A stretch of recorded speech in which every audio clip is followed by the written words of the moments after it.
அனைவருக்கும் வணக்கம். Welcome back my channel G cooking. இந்த தீபாவளிக்கு தித்திப்பான இனிப்போட வந்திருக்கிறேன் பாதுஷா. இந்தியாவில் இருக்கிற மக்கள் அவங்களோட ஃபெஸ்டிவலுக்காக இதை செய்வாங்க. வாங்க இதை வீட்டிலே எப்படி சுலபமா செய்யறேன்னு பார்க்கலாம். இதுக்காக 1.5 கப் மைதா, 1/2 teaspoon baking powder, 1/2 teaspoon sugar, இது எல்லாத்தையும் நல்லா ஒரு தடவை கலந்து விட்டுட்டு 3 to 4 டேபிள் ஸ்பூன் பால், இப்போ இதில் 2 டேபிள் ஸ்பூன் தயிர், இது கூடவே 1/4 கப் உருக்கின நெய் சேர்த்துக்கலாம். இது எல்லாத்தையும் நல்லா கை வச்சு கலந்து விட்டுட்டு நல்லா பிசைஞ்சு எடுக்க போகிறோம்.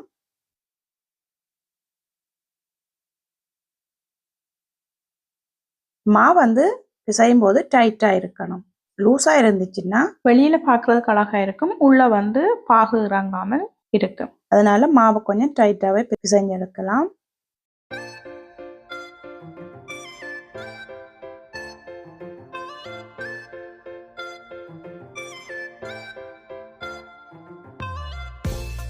எனக்கு 4 டேபிள் ஸ்பூன் பால் தேவைப்பட்டுச்சு. நீங்கள் சேர்க்கும் போது முதல்ல 3 டேபிள் ஸ்பூன் சேர்த்துட்டு காணாட்டி 1 டேபிள் ஸ்பூன் மேலதிகமாக சேர்த்து இது எல்லாத்தையும் நல்லா கை வச்சு அழுத்தி பிசைஞ்செடுக்கலாம். இப்போ பாருங்க, மாவு வந்து இப்படி இருக்கணும். உள்ள வந்து லேயராக இருக்குல்ல, அதே மாதிரி இருந்தால் தான் பாகு எல்லாம் உள்ள இறங்கி பாதுஷா சாஃப்டாகவும் ஜூஸியாகவும் இருக்கும்.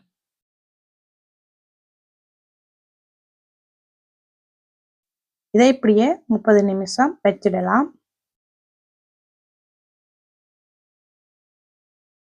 இப்போ பாருங்க, 30 நிமிஷம் ஆச்சு. இப்போ நமக்கு தேவையான சைஸில்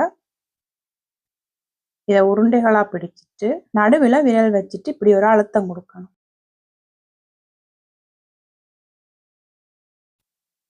இதே மாதிரி இருக்கிற மாவு எல்லாத்தையும் ரெடி பண்ணி எடுத்துடலாம். இதில் ஒரு 12 to 13 பாதுஷா வரக்கூடிய மாதிரி செய்யுங்க. இப்போ இதெல்லாம் ரெடி ஆயிடுச்சு. அடுத்ததாக ஒரு பாகு ரெடி பண்ண போகிறோம். அதுக்காக 1 கப் சுகர், அது கூடவே 1/2 கப் தண்ணி சேர்த்து பாகு காய்ச்சி எடுக்கலாம். இப்போ பாருங்க, சர்க்கரையெல்லாம் நல்லா கரைஞ்சிட்டுது. இப்போ பாகு ரெடி ஆயிட்டான்னு பார்க்கறதுக்காக இதே மாதிரி விரலில் வச்சு பார்க்கணும். பாகு வந்து ஒரு கம்பி பதத்துக்கு வரும்போது ஸ்டவ் ஆஃப் பண்ணிட்டு 2 ஏலக்காய் தட்டி போட்டுடலாம். அது கூடவே உங்கள்கிட்ட சப்ரான் இருந்துச்சுன்னா 10 to 12 சப்ரான் சேருங்க. என்கிட்ட இல்லைன்றதால நான் இன்னைக்கு 2 பிஞ்ச் கேசரி பவுடர் சேர்த்துருக்கிறேன். பாகு வந்து கட்டிப்படாமல் இருக்கிறதுக்காக கொஞ்சமாக லெமனோட யூஸ் 2 அல்லது 3 ட்ராப் விட்டுட்டிங்கன்னா சரியாக இருக்கும். மேலதிகமாக சேர்த்துட வேண்டாம், இல்லாத புளிப்பு சுவை வந்துடும். இது அப்படி அங்கால இருக்கட்டும்.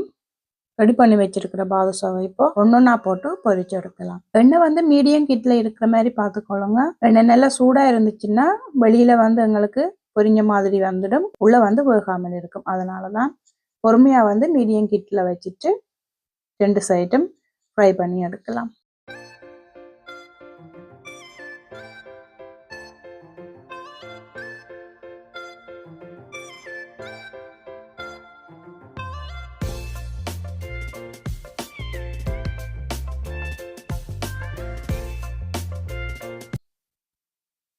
இப்போ பாருங்க, ஒரு சைடு பொரிஞ்சு நல்லா வந்துட்டு மெட்ட சைட் இதை திருப்பி விட்டுடலாம்.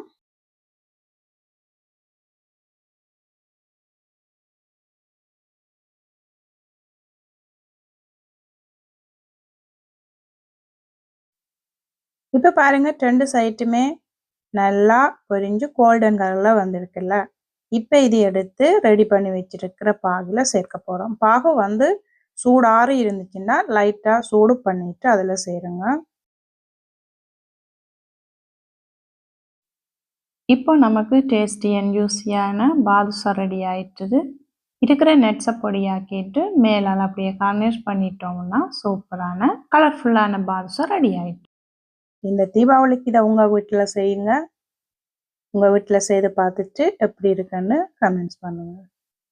இந்த வீடியோ உங்களுக்கு பிடிச்சிருந்தா லைக் அண்ட் ஷேர் பண்ணி சப்ஸ்கிரைப் பண்ணுங்க. அது கூடவே பக்கத்தில் இருக்கிற பெல் பட்டனையும் கிளிக் பண்ணுங்க. அப்போதான் நான் போடுற ஒவ்வொரு வீடியோவும் உங்களை வந்து சேரும்.